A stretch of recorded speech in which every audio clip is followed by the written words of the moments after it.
તો આ તરફ આપણે વાત કરીએ ધોરાજીની તો ધોરાજીમાં ગત સાંજે ધોધમાર વરસાદ વરસ્યો હતો। ધોરાજીના વિવિધ વિસ્તારો થયા હતા પાણી અને નદી નાળા અને ચેકડેમ પણ વરસાદી પાણીથી ભરાઈ ગયા હતા અને ધોરાજીની શકુરા નદી પણ બે કાંઠે વહેતી થઈ હતી અને કોઝવે પર પાણીમાં ગરકાવ થઈ ગયા હતા અને આ કોઝવે પરથી મોડી સાંજે બે જામકંડોરણા યુવાનો પોતાની કાર લઈને પંચનાથ મહાદેવ મંદિરના દર્શન કરી પરત ફરતી વેળાએ અચાનક શકુરા નદીના પુલ પર ભારે પાણીનો પ્રવાહ હોય અને આ યુવાનોએ જીવનું જોખમ કરીને આ શકુરા નદીના કોઝવે પરથી કાર કાઢી અને કાર સાથે બંને યુવાનો શકુરા નદીમાં પડી ગયા અને બંને યુવાનો હિંમત કરીને બહાર નીકળી ગયા હતા અને રાત પડી જવાથી કારને બહાર કાઢી શકાય તેમ ન હતી।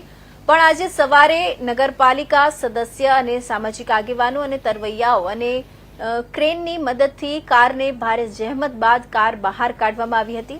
પણ સ્થાનિક લોકોની તંત્રને અનેક વખત રજૂઆતો કરી હતી કે આ શકુરા નદીનો જે પુલ છે તે થોડો ઊંચો બનાવાય જેથી કરીને આવા બનાવો બને નહીં અને ધાર્મિક સ્થળોએ દર્શન કરવા માટે સહેલાઈથી જઈ શકાય અને આજે પણ સ્થાનિક લોકોની એ જ માંગ છે।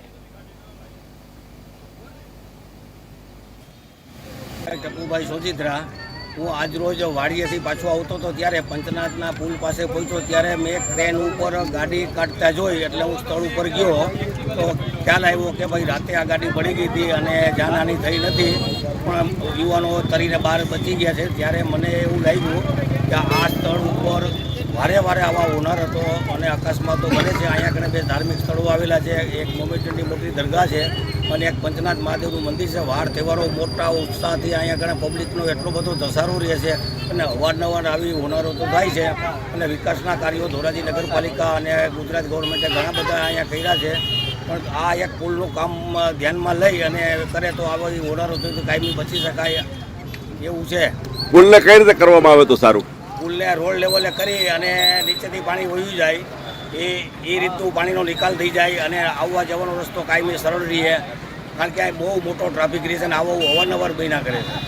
શું તમારી માંગણી છે? મારી માંગણી બીજું કાંઈ નહીં કે આ આવું હોનારોથી બચી શકાય। એક આ પુલ એક બ્રિજ બનાવી દઈએ તો લોકો માટે આશીર્વાદ રૂપ બનાવશે।